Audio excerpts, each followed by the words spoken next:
और बात अगली खबर की। एईडीओ परीक्षा में गड़बड़ी के बाद बीपीएससी ने परीक्षा को रद्द कर दिया। साथ ही एमएसआई एजुकेयर प्राइवेट लिमिटेड को ब्लैकलिस्ट कर दिया और कंपनी की बैंक गारंटी भी जब्त कर ली गई है। सूत्रों की माने तो एईडीओ परीक्षा में गड़बड़ी के बाद परीक्षा प्रणाली में भी बड़े बदलाव की तैयारी चल रही है। यानी कि जो अब तक एकल परीक्षा प्रणाली थी उसे खत्म भी किया जा सकता है। फिर पीटी और मेंस मॉडल लागू करने की योजना भी बन सकती है। ये रिपोर्ट देखिए, फिर खबर तो समझिए।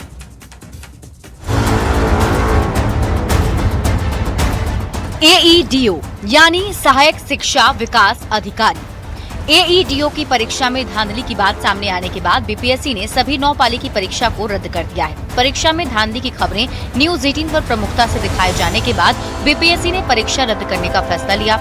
आयोग ने एमएसआई एजुकेयर प्राइवेट लिमिटेड को ब्लैकलिस्ट कर दिया है और कंपनी की बैंक गारंटी जब्त कर ली गई है, क्योंकि कंपनी पर कदाचार में मिलीभगत का आरोप है और कंपनी के शो कॉज नोटिस के जवाब से आयोग संतुष्ट नहीं है।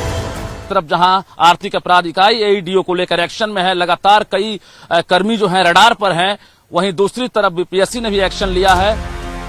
बता दें कि 14 से 21 अप्रैल तक कुल 9 पाली में परीक्षा ली गई थी। परीक्षा के पहले दिन सबसे पहले मुंगेर से धांधली की शिकायत मिली।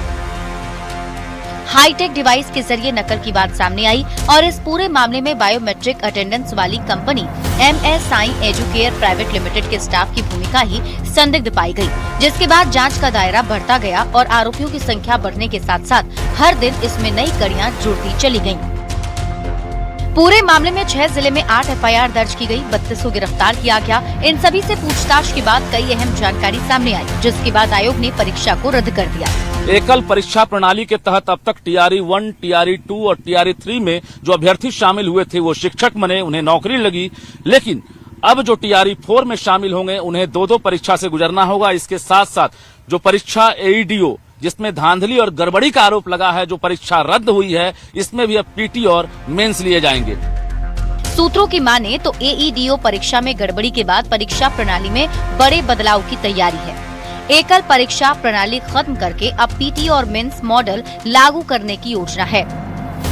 संभव है आने वाले दिनों में परीक्षाओं में नया पैटर्न देखने को मिले। बीपीएससी ने सामान्य प्रशासन विभाग को प्रस्ताव भेजा है। हालांकि अंतिम फैसला सरकार के स्तर पर होगा। नए नियम विभाग तय करेगा और कैबिनेट की मंजूरी के बाद नए नियम लागू होंगे।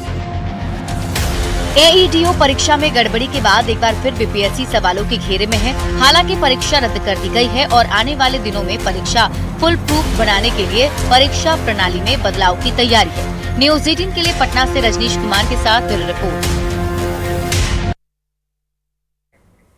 तो बिहार में अब एग्जाम में नए पैटर्न दिखने को मिल सकते हैं, ऐसी जानकारी मिल रही है। अब आपको समझाते हैं एग्जाम सिस्टम में होने जा रहे इस बड़े बदलाव को। आप समझिए। देखिए, सूत्र ये बता रहे हैं, पहले आप ये समझिए कि बदलाव क्या होगा। तो सूत्र बता रहे हैं कि गड़बड़ी के बाद सिस्टम में बदलाव की कवायद अभी चल रही है और आने वाले दिनों में जो परीक्षा का पैटर्न है वो बदल सकता है। आपको नया पैटर्न देखने को मिलेगा, जिसमें यह कहा जा रहा है कि एकल परीक्षा प्रणाली खत्म करने की तैयारी है और पीटी मेंस मॉडल लागू करने की योजना है। एग्जाम सिस्टम में होने जा रहे बड़े बदलाव को अब आप समझिए। यानी अब यह होगा कि सिर्फ एक परीक्षा देकर आपको नौकरी नहीं मिलेगी, बल्कि उसके लिए आपको प्री देना पड़ेगा, फिर मेंस भी देना पड़ेगा, ताकि गड़बड़ी के जो चांसेस हैं वो कम हो जाएं। बीपीएससी ने सामान्य प्रशासन विभाग को इसका प्रस्ताव भी भेज दिया है। हालांकि जो अंतिम फैसला है वो सरकार के स्तर पर ही होगा। परीक्षा प्रणाली पर नए नियम विभाग तय करेगा और फिर अगर इसे कैबिनेट की मंजूरी मिल जाती है तो ये नया नियम लागू हो जाएगा। अब आप खबर तो समझिए। एग्जाम सिस्टम में बदलाव की तैयारी आखिर क्यों करनी पड़ी है? तो इसका जवाब है कि एईडीओ पेपर लीक के बाद खड़े होते सवाल की वजह से, क्योंकि एईडीओ पेपर लीक हो जाने की वजह से इस परीक्षा को रद्द करना पड़ा। अब आप खबर तो समझिए। एईडीओ पर पेपर लीक के बाद बीपीएससी पर सवाल क्यों उठे, तो आइए उसको समझते हैं। हर परीक्षा में बीपीएससी टेंडर के जरिए 3 काम कराती है, जिसमें पहला होता है परीक्षा केंद्र पर मॉनिटरिंग के लिए सीसीटीवी कैमरा लगाना, दूसरा मोबाइल नेटवर्क ठप रखने के लिए जैमर लगाना और तीसरा कैंडिडेट्स के बायोमेट्रिक अटेंडेंस का ठेका। अब आप खबर तो समझिए, एईडीओ पेपर लीक के बाद बीपीएससी पर सवाल क्यों उठे? तो बायोमेट्रिक अटेंडेंस का जिम्मा जयपुर की कंपनी को दिया गया था। SEPL यानी साई एजुकेयर प्राइवेट लिमिटेड को ठेका मिला था। एनटीए पहले ही इस कंपनी को ब्लैकलिस्ट कर चुका था।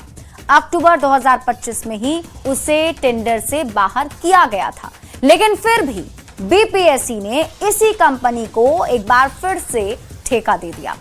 मुंगेर से गिरफ्तार सुजल कुमार इसी कंपनी का स्टाफ बताया जाता है। कंपनी के स्टाफ पर सेटिंग और धांधली के आरोप पहले लग चुके हैं। ईओयू की विशेष टीम अब इस पूरे मामले की पड़ताल कर रही है। जो कंपनी ब्लैकलिस्टेड थी उसे ठेका क्यों दिया गया, ये सवाल पूछा जा रहा है और यही वजह है कि बीपीएससी पर सवाल खड़े हो रहे हैं। हालांकि बीपीएससी ने नए पैटर्न की बात अब कही है।